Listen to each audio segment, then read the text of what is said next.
Proverbs. We are in Proverbs chapter 7. Proverbs chapter 7. Please take a moment, if you have not already, to go through our Proverbs series. You can find that on our app at Harvest Christian Fellowship Arizona on Google Play Store or Apple Store, um, or on our YouTube or Facebook sites.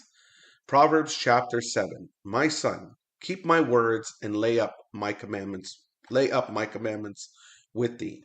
Keep my commandments and live, and my law as the apple of thy eye. And I like that when it says the apple of thy eye. It means like so precious, like it is your treasure. Like this is something that you treasure.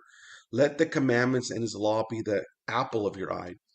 Bind them upon thy fingers, write them upon the table of thy heart. So it kind of tells you really how serious you're to take this.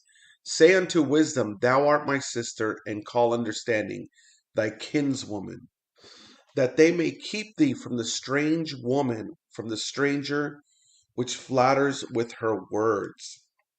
For at the window of my house I looked through my casement, and beheld among the simple ones, and this Greek word or the Hebrew word simple ones means foolish ones or sillies. I discerned among the youths a young man void of understanding. He's passing through the streets near her corner, and he went the way to her house. In the twilight, in the evening, in the black and dark night.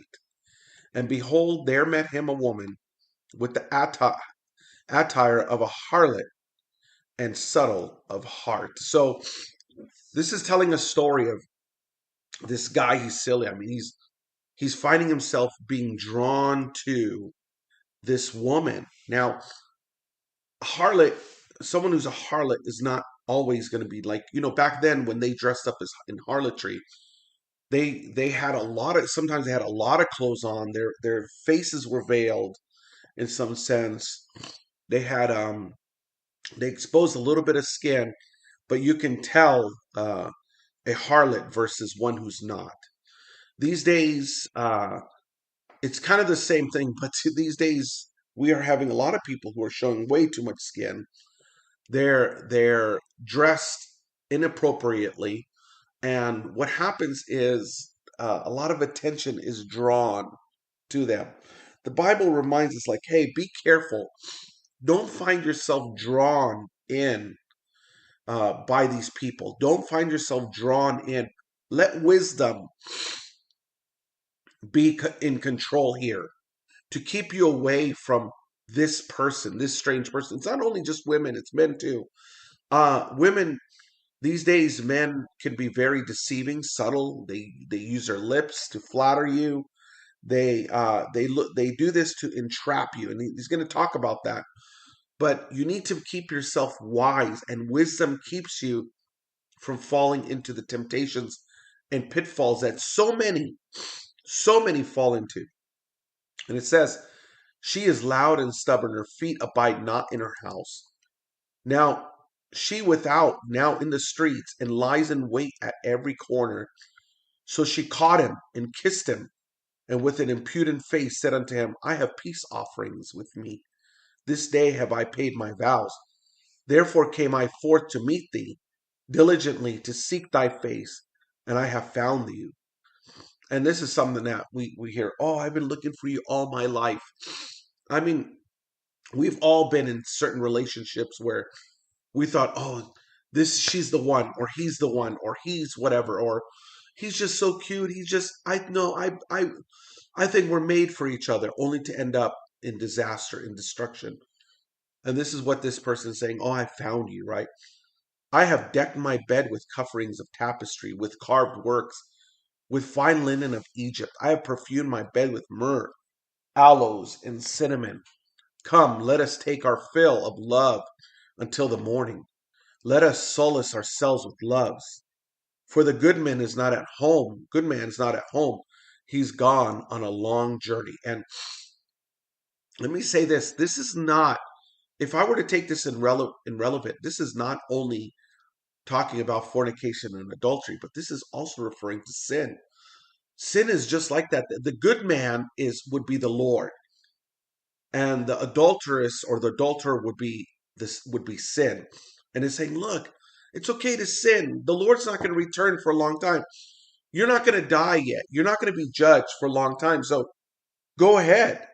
He's gone on a long journey. And there's been a few parables that Jesus talked about in which the master goes on a journey and then he returns to reckon with the servants. And Jesus warns, he says, be careful that you are ready, that you are not caught. You're not caught red-handed. And this one's like, the good man is not at home. He's gone on a long journey. He's taken a bag of money with him, and he will come at the day appointed. In other words, it's not now. So let's just enjoy each other. Let's just do what we want to do, right? With her much fair speech, she caused him to yield.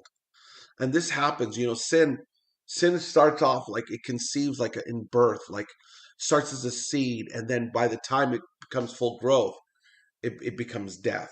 Sin brings forth death, right? And that's how it begins in the mind, lust, and then sin, and then death. With much fair speech, she caused him to yield. With the flattering of her lips, she forced him. And then he goes after her straight away as an ox goes to the slaughter.